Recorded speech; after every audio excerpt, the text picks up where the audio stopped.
Disclaimer under Section 107 of the Copyright Act 1976, allowance is made for fair use for purposes such as criticism, comment, news reporting, scholarship, and research. Fair use is a use permitted by copyright statute that might otherwise be infringing.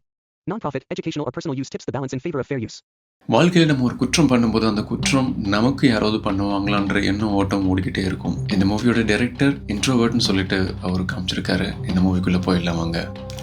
இந்த காட்சியில் இருக்கிறது honey rose, Malayalam actress. தன்னோட மொபைலில் search பண்ணிட்டு இருக்கும்போது பிக்சரில் ஒரு சின்ன கமெண்ட்ஸ் கொடுக்குறாரு நம்ம ஹீரோ. அன்சாட்டிஸ்ஃபைடு உமன் சர்ச்சிங்கில் இருக்காரு. அதான் இந்த காட்சி. இந்த காட்சியில் ஹனி ரோஸ் மொபைலில் சர்ச் பண்ணிட்டு இருக்கும்போது வராங்க.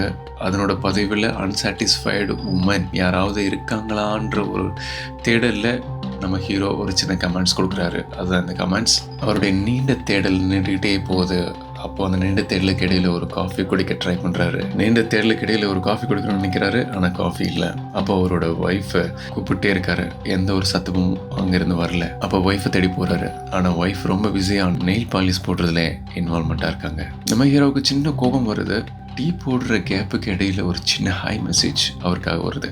அந்த மெசேஜ் அன்சாட்டிஸ்ஃபைடு உமன் கிட்ட இருந்து தான் வருது. அங்கே அவங்களோட நம்பரு கூட பதிவிடுறாங்க. 2 பேரும் சேட்டிங் தொடர்றாங்க. அவங்க பதிவிட்ட அந்த நம்பரில் ஃபோன் லைனில் நம்ம ஹீரோ கூப்பிட்ட உடனே ஆப்போசிட்டில் அன்சாட்டிஸ்ஃபைடு உமன் பேசுகிறாங்க. இந்த பேச்சுகள் அவங்களோடக்குள்ள சந்திப்பை உருவாக்குது. அந்த சந்திப்பு தான் அடுத்த சீன். நம்ம ஹீரோ அதில் குறிப்பிட்ட நம்பருக்கு ஃபோன் பண்ணி பேச ஆரம்பிக்கிறாரு. ஆப்போசிட்டில் அந்த அன்சாட்டிஸ்ஃபைடு ஹவுஸ் ஒய்ஃப் பேசுகிறாங்க. நம்ம ஹீரோவோட வரிக்காக காத்திருக்கிறதாவும் அவங்க எங்கே இருக்காங்கன்ற ஒரு அட்ரஸையும் பதிவிடுறாங்க.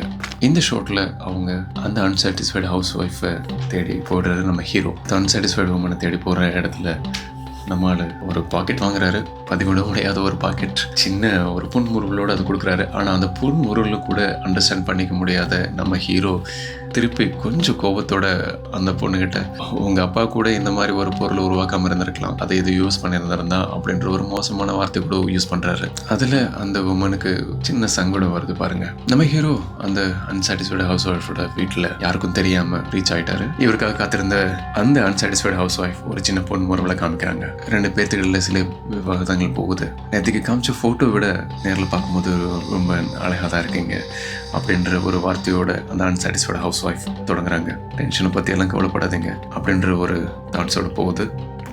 அப்போ நம்ம ஹீரோவுக்கு ஒரு சின்ன டவுட் வருது. டக்குனு உங்களோட ஹஸ்பண்ட் வந்தால் என்ன பண்ணுவீங்கன்னு ஒரு கேள்வி. அந்த கேள்விக்கு இடையில் நம்ம ஹீரோயின், அதாவது அன்சாட்டிஸ்ஃபைடு ஹவுஸ் ஒய்ஃப், ஒரு சின்ன கால் வழியாக ஹஸ்பண்ட் இப்போ வர போகிறதில்ல அப்படின்றத கன்ஃபார்ம் ஆக்கி நம்ம ஹீரோயின்ட்ட சொல்கிறாங்க. ஹீரோ பாஞ்சிடுறாரு. ஆனால் அது நம்ம ஹீரோயினுக்கு ஒரு அன்நோயிங்காக இருக்குது. ஏன்னா அவங்க எதிர்பார்த்தது எல்லாமே ஹஸ்பண்ட் கிட்ட கிடைக்காத அன்பு, பாசம், நேசம், ஒரு நல்ல ஃப்ரெண்ட்லியான டச், நல்ல ஃப்ரெண்ட்லியான வார்த்தைகள், இதுதான் அவங்க தன்னோட ஹஸ்பண்ட் கிட்ட எதிர்பார்த்துட்டு இருந்திருக்காங்க. Not for sex. அது ரொம்ப தெளிவாக சொல்கிறாங்க. ஆனால் நம்மளோட ஹஸ்பண்ட் கிட்ட கிடைக்காத எல்லா விஷயங்களுமே தர்ற மாதிரி இருந்தால் நான் எதையும் தர தயாராக இருக்கிறதாவும் சொல்கிறாங்க. அவங்களோட நம்ம ஹீரோயினோட ஒரு இன்னொரு விஷயத்தையும் தெளிவுபடுத்துகிறாங்க. என்னோட ஹஸ்பண்ட் அவரோட உலகத்தில் வாழ்கிறாரு, நான் என்னோட உலகத்தில் வாழ்கிறேன். என்னோட உலகத்துக்கு அவர் வர தயாராக இல்லை, அவரோட உலகத்துக்கு என்னையும் கூட்டிகிட்டு போக மாட்டேன்றாரு. ஸோ இதுதான் இவங்க 2 பேத்துக்குள்ள இடையில உள்ள பிரச்சனையாக இருக்குது. அண்டர்ஸ்டாண்ட் பண்ணிக்க முடியாத ஒரு ஹஸ்பண்ட், தன்னை முழு புரிதலோடு வாழ்க்கையை கொண்டு போக முடியாத ஒரு ஹஸ்பண்ட், அதுதான் அவங்களோட கவலையாக இருக்குது. ஸோ அதை தீர்க்கறதுக்காக தான் நம்மளோட ஹீரோவோட ஒரு நட்பையும் அவரோட வரவையும் எதிர்பார்த்துருக்காங்க நம்ம ஹீரோயின். இந்த மாதிரியான வார்த்தைகள் கேட்கும்போது நம்ம ஹீரோவுக்குள்ள அவருடைய வாழ்க்கையை பற்றின புரிதலை கொடுக்குது. அது நம்ம ஹீரோகிட்ட பேசின எல்லா வார்த்தைகளும் இவரோட வாழ்க்கையிலையும் நடக்கிற மாதிரியே ஒரு புரிதலை உருவாக்குது. இவங்க பேசுகிற ஒவ்வொரு வார்த்தைகளும் தன்னோட ஒய்ஃப் பேசிட்டு இருக்கிற மாதிரி ஒரு புரிதலை உருவாக்குது நம்ம ஹீரோக்கு. இந்த மாதிரியான ஒரு வாழ்க்கை நிலை தான் நம்மளோட ஒய்ஃபும் வாழ்ந்துருக்காங்களோன்ற எண்ணங்களும் வருது. எல்லாம் செஞ்சு கொடுத்தாலும் என்னோட ஹஸ்பண்ட் கிட்ட இருந்து எந்த ஒரு காம்ப்ளிமெண்ட் வார்த்தைகளும் வரதில்லை, எந்த ஒரு ஸ்நேகமான ஒரு வார்த்தைகளும் வரதில்லை. அவருக்கு இஷ்டப்பட்ட எல்லா விஷயங்களும் செஞ்சுட்டு கூட ஒரு அப்ரிசியேஷன் இல்லாமல் என்னோட வாழ்க்கை போயிட்டு இருக்கு அப்படின்ற மாதிரி வார்த்தைகளை உபயோகிக்கிறாங்க. இதே வார்த்தைகளுக்குள்ள வாழ்க்கை நம்ம ஹீரோ வாழ்க்கையும் நடந்துட்டு இருக்கு. அவரோட ஒய்ஃப் இந்த வாழ்க்கை தான் வாழ்ந்துட்டு இருக்காங்களோன்ற எண்ணமும் வருது அவருக்கு.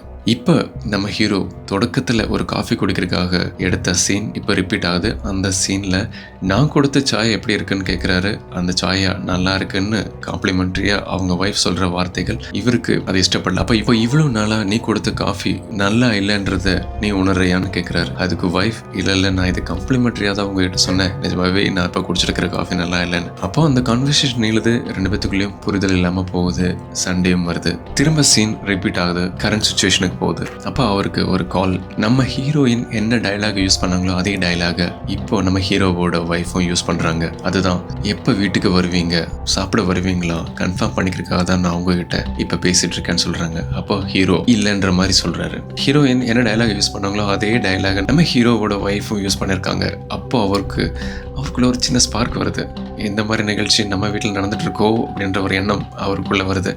டக்குன்னு எழுந்திருக்கிறாரு. உடனே நம்ம ஹீரோயின் சொல்கிறாங்க, நீ ஏன் பயப்படுற, உங்கள் வீட்டில் அந்த மாதிரி நடக்காது, ஒருவேளை அந்த மாதிரி நடக்கிற அப்படி இருந்தால் கொஞ்சம் கழிச்சு நீங்கள் கூப்பிட்டு பாரு, அவங்க கிட்ட இருந்து ஒரு மூச்சு வாங்கல் இல்லை என்னோட காலை அவாய்ட் பண்ணுறாங்கன்னா மேபி இதே மாதிரி ஒரு சீன் அங்கே கூட நடக்கலாம்னு சொல்கிறாங்க. இப்போ நம்ம ஹீரோவோட டைலாக் கண்டிப்பாக அந்த மாதிரி இருக்காது, என்னோட ஒய்ஃப் அந்த மாதிரி இருக்க மாட்டாங்க அப்படின்ற எண்ணத்தோட தன்னோட வீட்டை நோக்கி போயிட்டு இருக்காரு. ட்ராவல் கடையில் ஒரு கால் பண்ணுறாரு ஒய்ஃபுக்கு. சின்ன மூச்சு வாங்கல் ஒரு ஆடியோ கிடைக்குது. அந்த மூச்சு வாங்கல் ஆடியோ நம்மளோட ஹீரோவை டிஸ்டர்ப் பண்ணுது. ஒய்ஃபை ரீச் பண்ணுறாரு. ஒய்ஃபை ரீச் பண்ணும்போது அங்கே நடந்திருக்கிற சீன் வேற, நீங்கள் எதிர்பார்க்குற மாதிரி வேற ஒன்றும் நடக்கலாங்க.